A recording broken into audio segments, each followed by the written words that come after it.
Welcome back to my garage. Today we're going to start putting this thing back together. I got some final cuts to do. I did a little bit more research, and it's basically, it's supposed to make sense once you get it together to a certain point.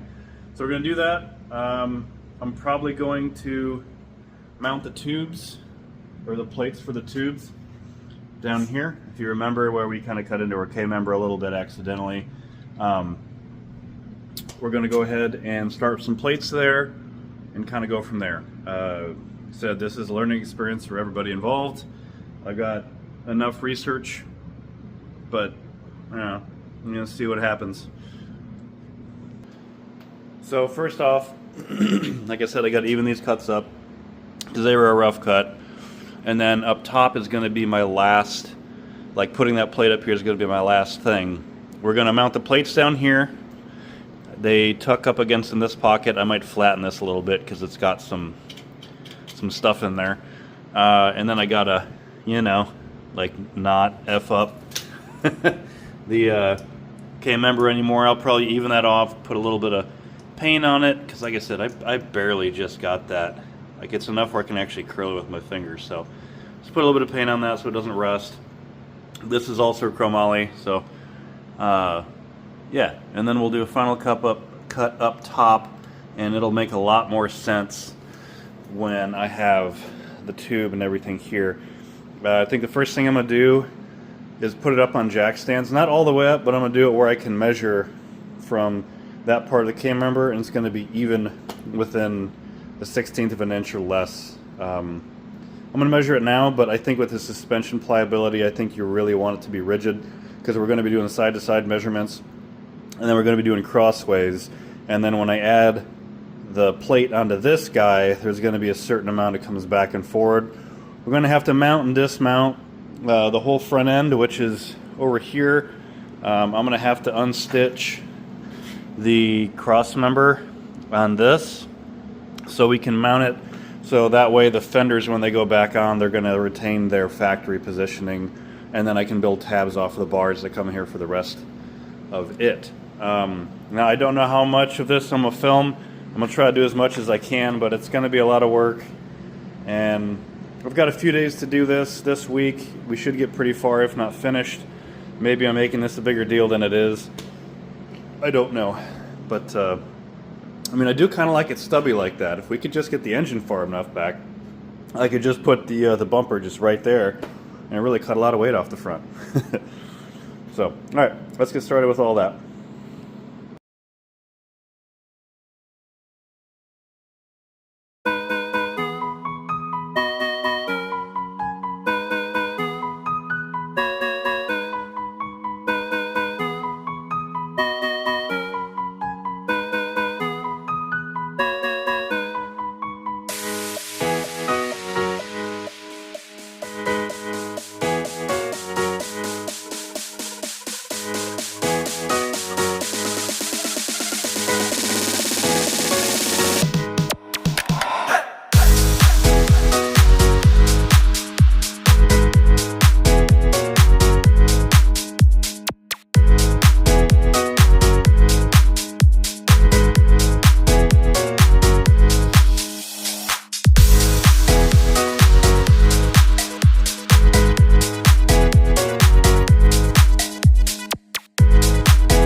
What is that?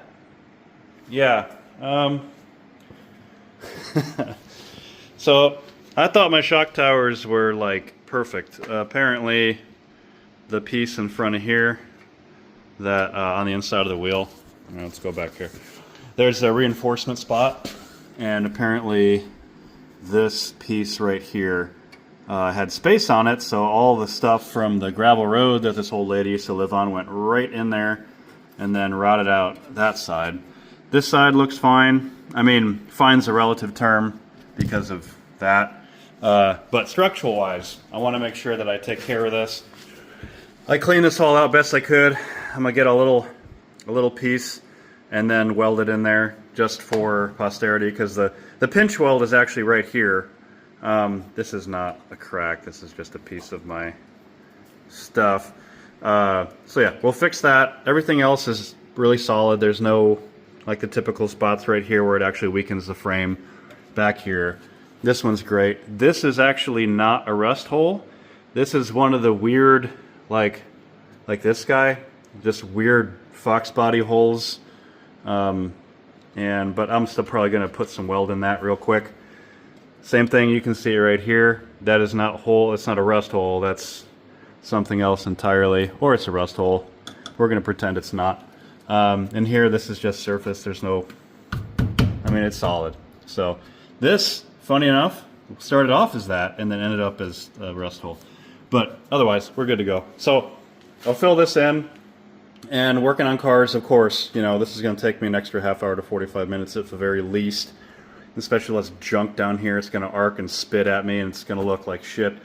But anyway, so this is how I have this evened up down here. I'm gonna let this overlap so that way I put this piece on top of it, like that. And then I'll take the bottom of that, and then it's just gonna have a little bit extra. And then if you work on Fox bodies, they're basically tissue paper. So, you know, smack them, bang them around, get them to where you need to be in order to make that thing happen. I'm going to do something fancy. I don't have the pieces right now, but where this cut ends, I'm going to do like a piece of 1/8 inch round bar, and I'm going to weld it on the back side or the front side, and it's going to have a nice rounded edge, which would look a nice finished piece. I know, it's it's what it is, right? But this will look much different when it's all painted body color and looks like somebody actually cares about it. And I made a decision to go manual brakes. Puberty, sorry. Go manual brakes.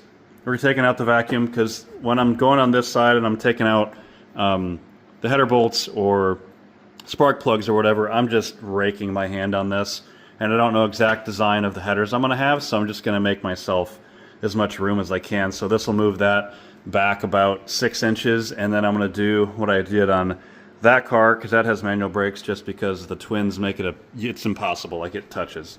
So it'll take the brakes lines from this side, put it on that side, so it'll be nice and tucked in here so any heat won't get to it. And then I'll probably do a flex line setup on it, so that way I can pop it on and off if I have to really get to stuff. And then I still, this is the factory shifter linkage that I should probably think about taking out. We'll see if that happens. So yeah, this is what this looks like. I wasn't really planning on this little tab in here because it kind of kicks it a little different way. But we'll put the bars up here. And then on line, see, this one fits pretty good too. I pretty much did a final finish fit with all of these. But online, on Codion's website, it gives you what things should look like. Let's see, where are we at? I went down far because I just wanted to see what stuff looked like. But so you have your final measurements. Well, I was talking about that 4 7/8 on the last video. And then a 16 1/8-ish. Like it's all tissue paper. You got to keep that in mind. So next, we're gonna mount this up right here, and then we're gonna put a level on it. I'm gonna have to see if I have a small one, because I have this big guy. And funny enough, if you were watching the video, I was kind of like, let me check the floor first. And you can see on the floor that it's kind of level, but it's not exactly level, so I made a little mark so I know that my shock towers, like, this is level. I don't know, that's probably the wrong way to do that, but we know that, and this is even. Like I measured this within a 1/16 on either side. This is all even, so that's going to be our level, since the whole car is either kind of tweaky or the floor is kind of tweaky. It depends on where I measure it. If I measure it over there, it's more level. If I measure it here, it's not as level. But the tires are off the ground, so you want to make sure that you reduce your suspension jounce or bounce. Technically, I should have the rear off the ground, but now that I shim that side just a little bit to get it where it should be, side to side. So yeah, that'll be the next plan, is to fix that. Which actually, there's some strips of metal from me cutting stuff. Oh yeah, what am I talking about? I have like all of this to be able to cut from. Alright, well, she's getting original metal back in, so it's still numbers matching, don't worry. Yeah, so let's fix that, see how far we get. I'll probably use the MIG to get this to fill in here a little bit, because that's a little bit of a gap, because when they pinch welded this, there was like already a gap, and that's why it rusted out, because it wasn't tight. There was like a little bit of a space between. I mean, you can see it. Like, this is me. If you saw, I was banging this side because I thought it could come back more, but it just started to bend this whole piece of plate out. So for whatever reason, there's a gap in there. It's going to weld like crap. It's going to look like crap, but we'll get it done. Here we go.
I got those lower tubes in.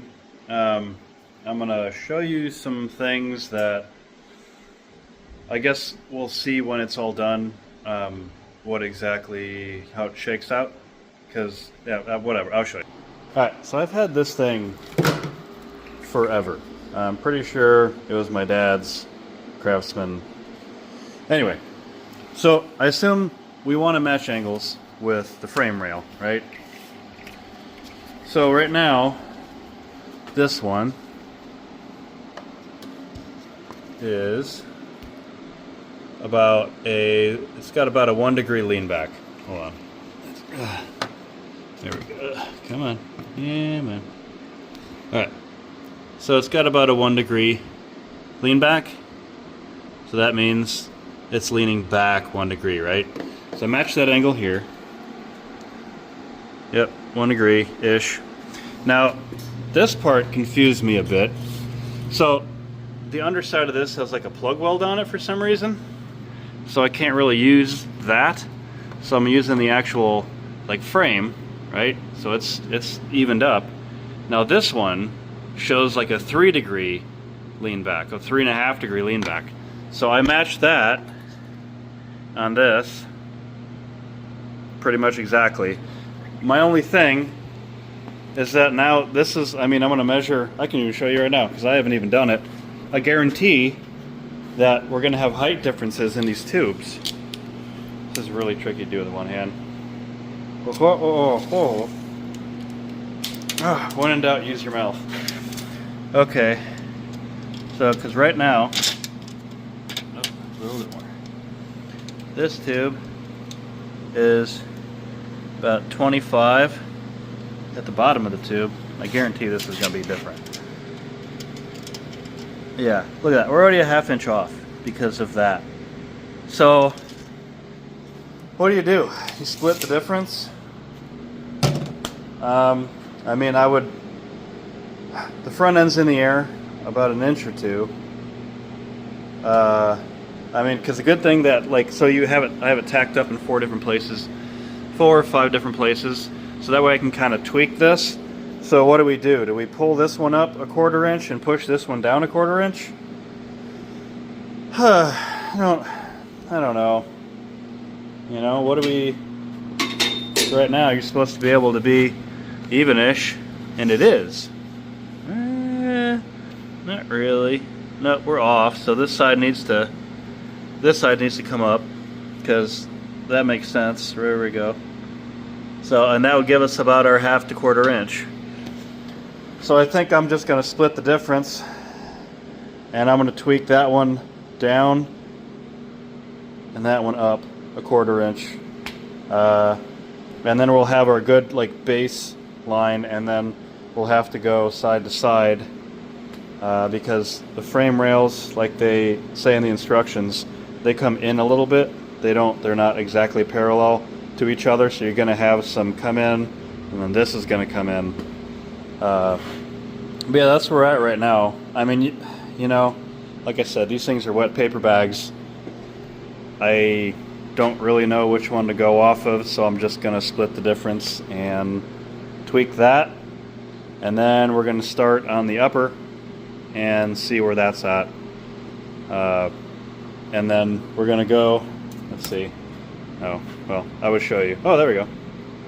Energy saver on. Got it. So, the instructions say, let's see, keep in mind, the top bars come out at an angle, matching the factory path and not 100% parallel to each other. Small tacks, you can still manipulate the bars slightly if needed. Okay, yep. Make sure cleaner installation if everything is trimmed up and nice and square. The Fox body, it's not going to be square, but you do the best that you can with what you got. So that right there shows a level bubble, but my car doesn't show that it's level. So matching that angle, that shows the front end, which I have the notches, and the upper bar will get your outward angle on the lower bars correct, but the following pictures will show where to put the X pattern to verify the assembly is square. To account for the differences from install to install, dimensions noted in the pictures as well. So you go from the actual shock tower. I mean, we can do that now, but it's not going to be, I'll probably do this afterwards, so I'm just kind of curious right now. Once again, hard to do with one hand. Really, really tough to do. It should be 44. 44, look like 44 3/4, which I know we're going to be off. Yeah, see, we're way off. So we got to tweak this thing. 44. It's hard to look and do at the same time. Yeah, we're way off. So this has to widen out a bunch, but we're gonna get our, so I gotta take this, just kind of tweak it that way, and then tweak that way. And then, like I said, I'm gonna push down on this, pull up on that, and then kind of see where we're at. And I'm using, I bought too thick a rod, unfortunately, but I'm using special chromoly TIG wire. I kind of splurged and I got myself a Faruq whatever. It's working pretty good. I'm an idiot and I haven't even tried. I got a spare box of chromoly stuff, whatever is right there, to practice on. Guess what I didn't do? I didn't practice on it at all. So be like me and just wing it and see how it goes. So yeah, anyway, let's keep going. Also, watch your TIG wire, because, you know, it might ruin your pants. It might go all the way through and you have no idea. I haven't looked at my underwear. It's probably wrecked too. Wrecked more than normal. Here's my patch. Look at that sweet thing. You can kind of see it right there. Looks like this did kind of come up into it too, so it's a good thing that I put that there. This is a lower piece. This is where it is in the upper piece. It did blow through a little bit with the TIG right here because, you know, it was really paper thin right there, but this is what this looks like. Thought I would do a close-up. You know, super dirty, gross. Everything, multi-layers of steel, just, you know, the perfect welding conditions. Also, here, still gotta fix that real quick, but, you know, kind of pounded in a little bit. Doesn't look terrible. And I got this lip down here because this is where the K-member comes out to, so I figure might as well. Gives me a good base for that to go onto. Anyway, keep going. Alrighty. So I got all this stuff trimmed out where it needs to be. I do have an insight that it seems like on the Fairmont chassis, or Fox chassis, Fairmont, whatever, from here to here has to be longer because I basically cut it too short. It's supposed to be 16th and a 8th, and this isn't even 16 and an 8th, as you can see. Like I said, this is the tricky part of the Fairmont, is where exactly do you measure from. But going by the instructions, I even went about 16 and, let's see, 16, get that butted up against there, almost 16 and a half, and it's almost too short. That's not supposed to be that short. So on the other side, I went a little longer. Let's see, I went longer. So on the passenger side, since I saw my error, it's almost a little over 16 and a half, and that's like where it should be. In fact, it should probably be a little bit further this way, but everything fits up pretty good so far. Like, you're not gonna know until everything's on, because this stuff all kind of comes into play. But so, like, that looks pretty good, that looks pretty good, and then you're able to get on that inner piece and then the shock tower itself, and then you can weld all that, and then down there is nice and flush. So you can see over here, kind of a little different story, because it's a little bit too short, which I got everything fitting pretty nice over here for the most part, like that. But over here, I'm not able to fold in that inner piece. So what I did is I had to actually make that connected, because otherwise it was just flapping in the wind. And I had to hammer it over and weld all this disgusting metal without being able to really reach the inside of it. So that took a long time. And then some of the pinhole stuff down here, I used some silicon bronze and got it better, because it still had some pinholes and some thin spots. So hopefully that doesn't bode badly for me for welding this and then welding these plates up against that, but it probably does. I have it prepped as well as I can, but man, it's some dirty, dirty stuff. But I'll do a better job because I can get to stuff. So this is about where it's going to be. I'll probably maybe hammer that in a little bit on that side, and then I'm going to try to attach it to the shock tower, but it's a pretty big gap to make. But hey, it is what it's going to be. And then over here, they did a nice job fitting that guy up. And then the other part is I'm going to have to take that front end apart and get it where I can mock it up in place and make sure that everything fits, because on the Mustangs you have to chop where the headlight mounts because it will hit the down bar or the top bar. But I don't have that problem, but I do have some different bucket pieces that might interfere. So oh boy, man, about 5 hours. Sorry I didn't bring you with me that last time, but I mean, my phone died, and that's what I'm using because it's a lot easier to edit than the GoPro, and the GoPro only lasts about 2.5 hours at the best. So we'll get onto it more tomorrow and get those top tubes tacked into place, get some things filled in, but it's just going to be loose tacked because I got to get that whole front end unstitched and to see where it's at. So apparently on the Fairmonts you have to cut longer. I would say 16.5 is probably where I would cut it at, maybe an eighth or two longer than that, just to get some more meat on it. But you know, we learn. Hopefully having this offset like this isn't going to affect anything. I don't think that it will, but you know, that's why I'm doing this, so you guys can learn, I can learn, and then you can not do the things that I do and a mistake, and go from there. So I'll continue this later. Hello. Well, today's a new day. I started without you. And I've learned a few things that are critically important for apparently a Fairmont versus a Mustang. So I get to do more work, and hopefully part of it works out because I can't put metal back on the body. Let me show you. So first off,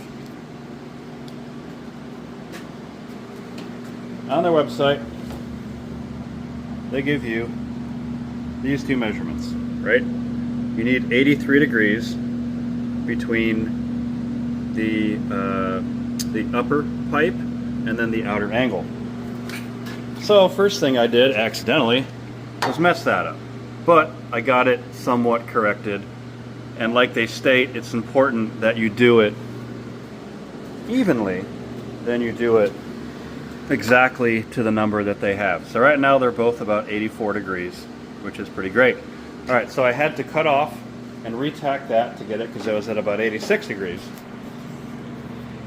And then further down, that angle doesn't really matter very much. It's just the upper bar angle. Once again, this is the only thing to mount your fenders and then support everything. This, however, is a very critical measurement to have even. So don't get too hung up on dimensions. It'll depend on your upper and lower bar placement on the body side. The more important dimension is the same on both sides. So it's supposed to be 5 1/8, give an eighth. And apparently, so I cut back. We're at about 16.5 right here when they requested 16 1/8. And I cut back 16.5, so I didn't even cut that much back. So I'm at 6 inches about, so I'm 15 or 5 15/16. And then the other side, which is the bigger problem here, is I'm at 5 1/2-ish, give or take a 16th. So I get to cut. I didn't fully weld it. You make sure you're tacking it, you're not welding it. I get to cut that all the way off and then take a 1/2 inch out of here, which I really hated on that side because it's too far back. It needs to be farther this way. So that being said, Codion, they're great, they're good guys, they're responsive. But when it comes to the early Foxes, you may want to make a disclaimer that you have a different initial uppercut measurement, because it is an inch too much for these cars, where I'm measuring back to where it touches the cowl. And I can't put the metal back. Like, I can't cut this dirty, nasty piece of metal back and put it, let's see, where did you go? You went like this. And I can't put that back. I could kind of put it back, but after doing some of the patch job things I've done on here, you hadn't used silicon bronze because it was just blasting through otherwise. I'm just going to end up full of holes, so it's not worth me trying to tack this piece back in. So, kind of pissed off. It's not their fault, but it's not, this kit, using the instructions, does not fit a Fairmont. You have to modify your cutbacks, and they should have put that 5.1 inch before the 16 1/8. They should have said 16 1/8 or 5.1 inches from the front of the down tube to this guy, and then you could mark your cut there, and then you could measure it and actually have a good cut line. So I'm hoping, so I have to take this off and cut it further back, which I don't want to do because it's already too much on that side, which is just a little bit less than this one. And I have to do a lot more work because that measurement is completely wrong for Fairmont chassis. So, and this is kind of was my biggest fear of dicking up the front cut or the top cut, and I did exactly that. Not my fault, but I guess you should read everything all the way through and verify your measurements before making that initial cut. I even did it long. I did it long, I think they suggested it like 16 3/8. I did 16 1/2. And apparently something's off side to side, even though the bottom, there is no way to get these like further in. So yeah, I'll get back with you once I'm actually to a point that makes more sense. I might have to put the fenders up to make sure the tabs can even reach the fender mounts anymore. I don't know. Like I said, not too happy with it.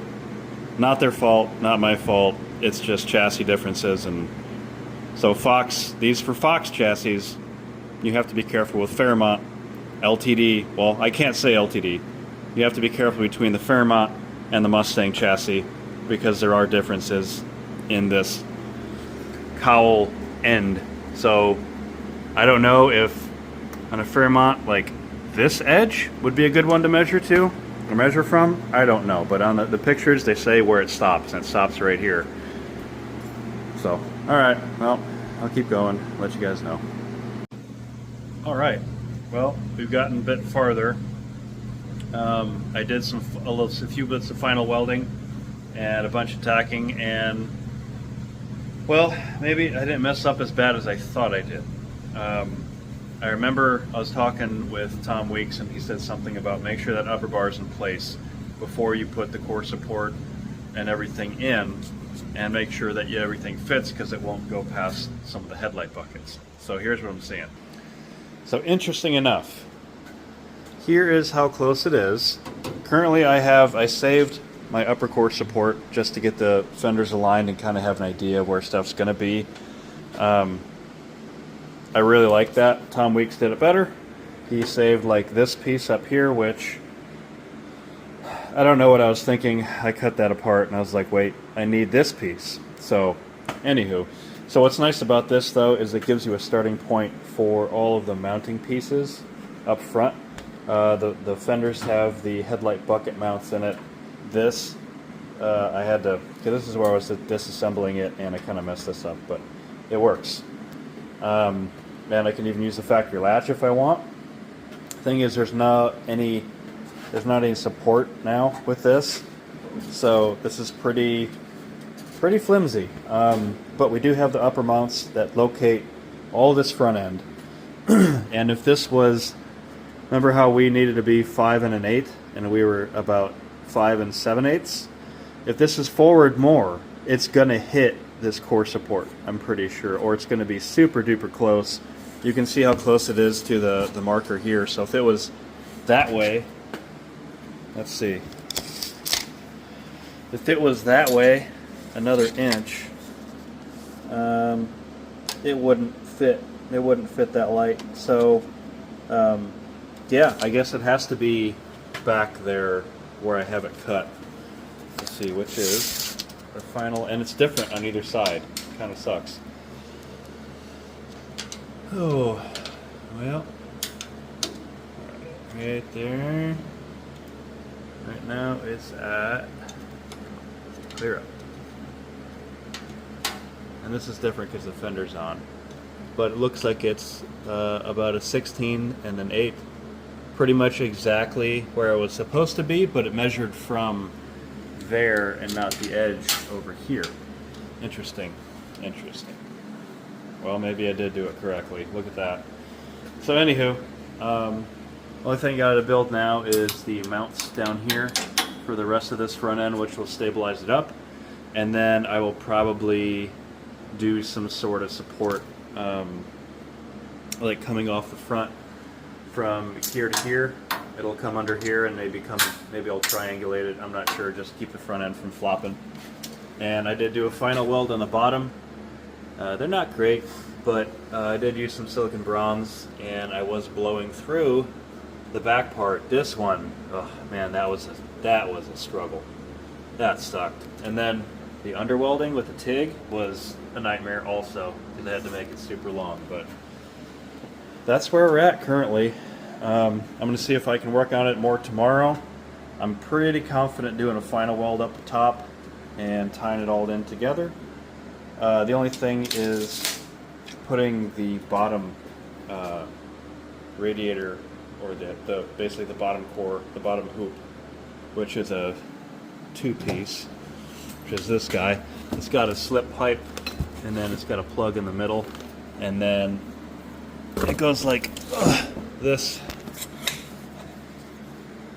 It'll go underneath, and I tie these tubes together, which will then make this nice and rigid. And then it does come with, there you go, it does come with some notch cutouts that I still have to put in, but I wanted to get the radiator in place before I did that. So this is a lot of the prep work part of it, that the fit and finish and everything. I'm not used to doing this stuff.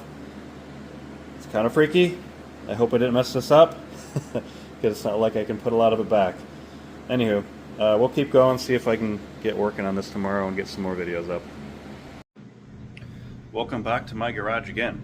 I've done a few things without you, so I'm going to go through how I did it, what I did, and then what I'm going to do going forward. And then in terms of the install for the front tube kit, I might end it here, but I'm going to keep documenting how exactly I keep going, mounting all the little things. And that's kind of the hardest part at this point. So as you can see, in a pretty cool way, I got the front end mounted, and I tend to go overkill on things. Some people go lightweight on stuff. You know, I don't. I go way too much. Sorry, putting the hood up. Alright, and so it might not be pretty, and there's a few things I wish I would have done a little bit different, but currently this thing is my top core support is mounted to mounted to the crossbar that comes with the kit. So I also made a gusset in order for that to get braced better, because the hood's going to be pulling up on it, and then when you close it, it's going to be pulling down on it. So you can see the gusset in there, and so this thing is super strong right now. Like, I can pretty much pick the whole front end of the car up on it without zero flex. And the way that I did this, it's not great, but it worked, is I took that and I put a piece of like 1/4 inch bar or 3/8 inch bar underneath, and then I tack welded it all the way. I tack welded it, and then I kind of finish welded it on this whole front seam. So the strongest part of this core support, which you can't really see, should probably take the grill off, but the strongest part of this core support, basically I braced with a round rod going all the way through, and then I welded that smaller rod to the bigger rod. So that way it's completely and utterly perfect. So Yeah, and so this is mounted correctly. This has a lot of rigidity. The only thing I had to do, which isn't great, is you can kind of see that I had to bang with a hammer the bottom piece of this in on that side, so it did kind of mess with the height a little bit. I'm going to have a little bit of a variance in this guy, but that's okay. We can adjust that later. So now I'm going to be making different pieces to help mount the fender. And then the harder parts, which I've kind of debated on what to do, is, so this fender moves like crazy, and we don't want that. So I'm going to have to, the factory brace is here, and the other brace is here. I think I'm going to triangulate it with 2 pieces of round bar. So this piece has a factory like stamp piece that goes in there, and then it comes out to here. Same thing with over there. So I'm going to somehow make this brace here, and then this brace come down, and then have a like a triangulation piece. So all right, and then the other thing that I did was I opted for the removable bottom core support. I don't know if this is a generic piece and then they just give you this piece, or if they automatically notch this piece when you don't have the removable flanges. Because I had to take, I put my radiator in here and I mocked it up. I had to take 2 1/4 inches out of this bar. And they do specific angles, so it was really tricky to get that angle correct. And even on this side, you'll see it's not exactly where I'd like it to be. But and then I had to have 2 jacks holding this up at the same time while pushing it up, and it was a little tricky. I also had to take about 1 inch out of this in order to get that this way, even though all these measurements are correct. So I'm not really sure why I had to do that, but. So yeah, 2 1/4 out of here. It was definitely a pain in the butt in order to get this all mocked up. But my reason for doing this and then doing the removable upper piece is when I go to pull an engine, I'll be able to just slide this in. I won't have to worry about the bumper getting in the way or anything. I can do it like an old car where you're able to remove the whole core support. You have access to everything, and all of this stuff will come off with 2 1/2-inch. And then these are 7/16 that mount to the fender, and then there's 2 here. So all I got to do is take off basically 8 bolts, and then this whole front piece will come off, and then I can access everything I need to. This is a first revision of this, because if I go with a different size radiator or something, or I want to tuck it in there, you know, it'll be a little bit different. And also, that way I have a measurement, is I went 5 inches from, you can see that, but I went 5 inches, basically exactly, from where that was to where my factory bottom part of my radiator was. It was about 2 or 3 inches away, so that way I can create tabs to go underneath the radiator, and then I can create tabs this way to go underneath the intercooler. I don't have the intercooler I'm going to use yet, but it's going to be a big boy. It's going to be 6 inches, and it's going to span the whole thing, and this is going to be good for like 1,500 horsepower. Because that's the name of the game with this car, is to be able to grow with it. So, yeah, so I'll start mocking this stuff up, and seeing how I can get all of these tabs. Probably not all of them, but we'll do a bunch of them, so that way this front piece, this front horn, is not the only piece that supports the fender. Because you can see it's pretty wobbly. I mean, there's not a lot of structure there. But, yep, let's keep going. Alright, well, I think I got the grill, the headlight buckets, and everything permanently mounted. I'll show you what I did. There's a lot of stuff that I'm not proud of, and a few things that I learned that I can pass on to you. Hey, first off, yes, I ground down TIG welds, because these were really bad. These were even worse. I discovered that this is actually a lot thinner wall than you think that it is, and there's oil inside of this. So if you go through, you don't even have to blast all the way through, you just have to get the oil hot enough inside of these things, and it will blast through back at you, and it will contaminate your TIG head, which I've ground that 8 billion times, and then it will explode, and it will put a giant hole in this. And you wouldn't think so because this is a big tube. Well, it's not very thick. And that's what happened multiple times here. And that's what happened 1 or 2 times here. And I mean, yeah. So I'm learning a lot. And what I ended up doing was I wasn't really happy with the stability of these because they bend down really easy. And that's where my support rod is. So what I did is I put a piece of strap steel there, and then I used a little piece of 1/8 inch. Now, I'm using the correct TIG rod, but I only had it in 1/8, and that's been the biggest pain in the butt because I have to get stuff so hot, and you see how fat these are.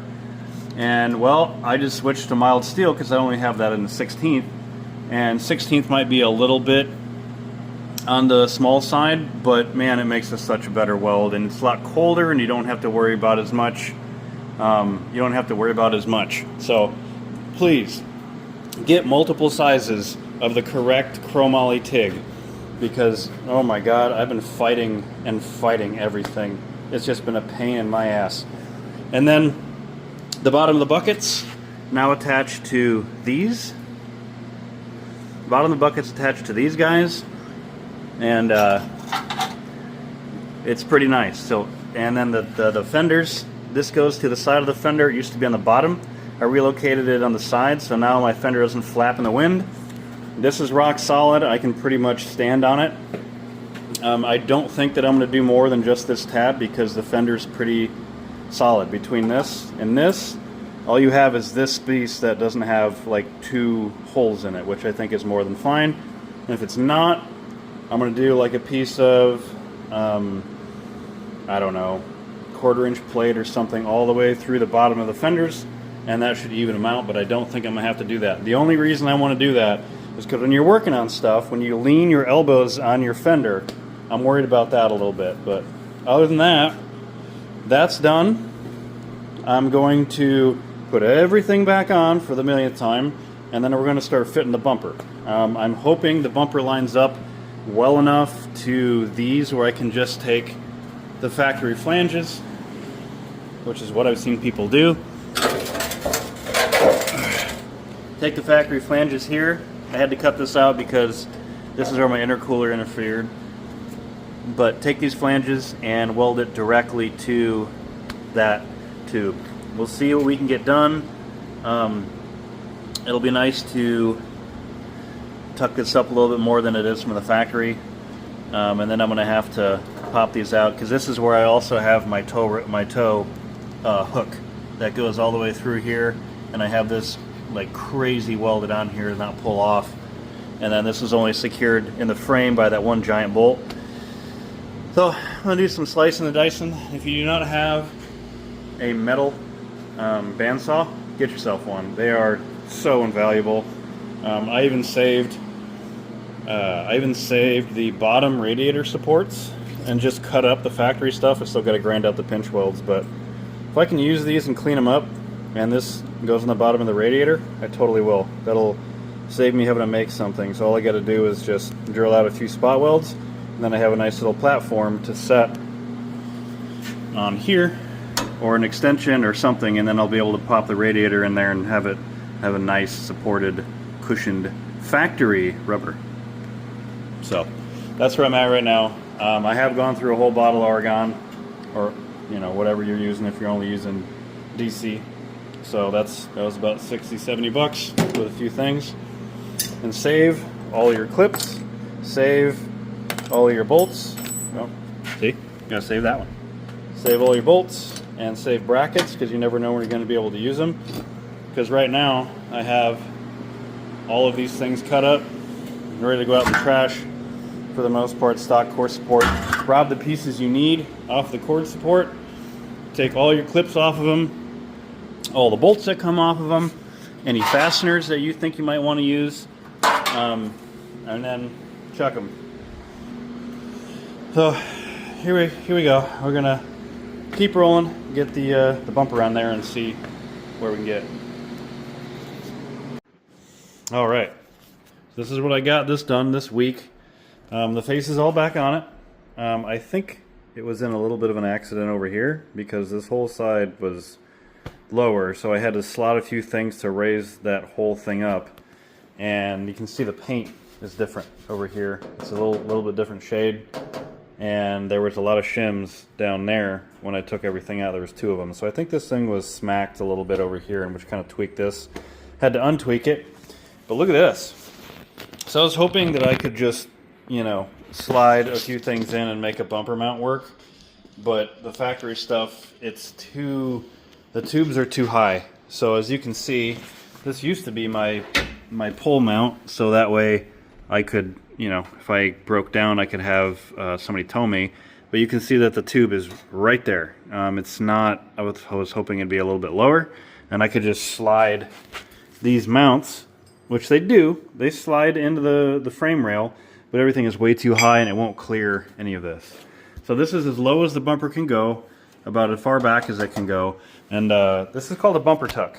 So I've never really done much for aesthetics. I'm not really an aesthetic guy.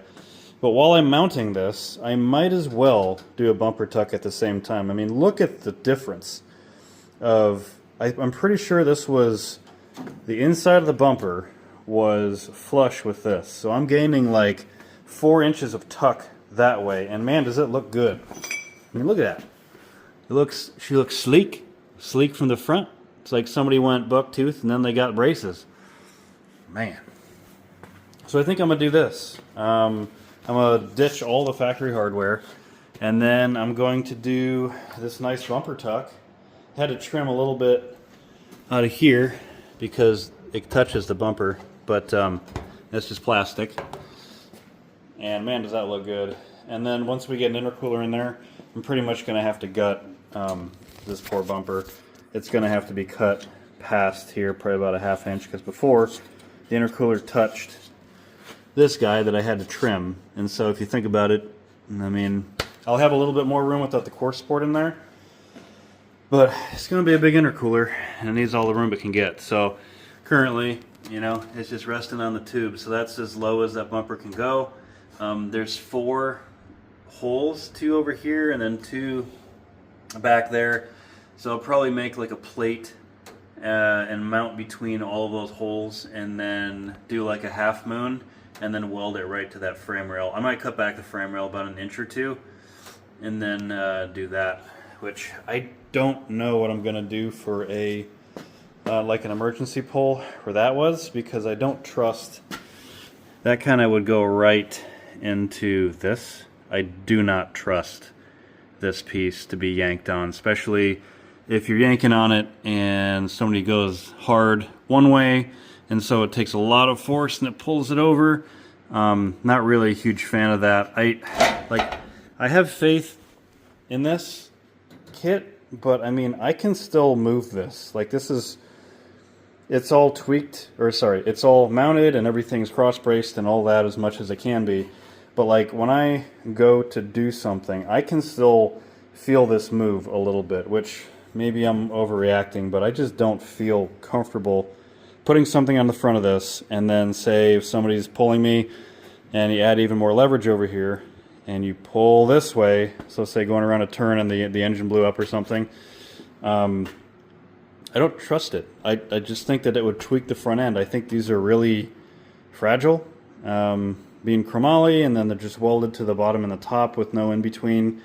But I did see it. I might need a bigger, I don't know if I'm going to use a thick one, and I'm all out of thick rod. I'm going to have to buy some more. But what I'm going to do is, to help this rigidity even more, is I'm going to take like a 1/4 rod, and I'm going to put it behind this, and I'm just going to connect the top and the bottom. I know that's stupid, and it's going to be a lot thicker rod, of course, but I want to have a little bit more stiffness and rigidity in this area and have a box, because all the weight of the car is right here. And so you're just relying on the back frame rail and this piece to kind of triangulate, and I don't know, I kind of want to add a little bit more rigidity. It's going to suck to weld because this metal is just garbage with all the rust that's in it. But yeah, I don't think I'm going to do a front pole anymore. It's going to, you know, maybe I'll get a different bumper or something, but there's nothing going to be in that hole. This is what I did, is I used the factory mount, and then I ran a giant threaded rod. I drilled this down So it's in the plate, and then I welded the holy hell out of it, and then used a piece of a forklift pin to. So this I was comfortable with somebody pulling me and pulling the car, but I guess I'm not gonna have. I guess I'm not gonna have that. So this is where I'm at. This is the second. Well, I didn't video much last week because it was just finished welding and doing minor fabrication and everything, but I got all my little brackets. You can see how that mounts to the inside of the fender and goes to the bottom side of the bolt of that bolt-on piece of the core support.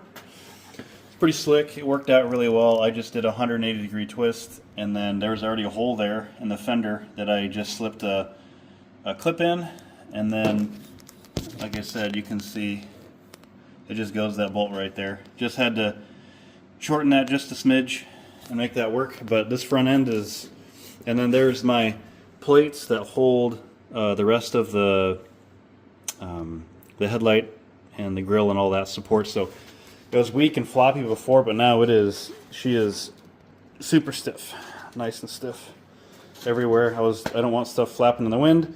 I got the latch back and it works just fine. This is not weak anymore. Before, when it would put the hood up with this, it would bend this whole thing down about an inch.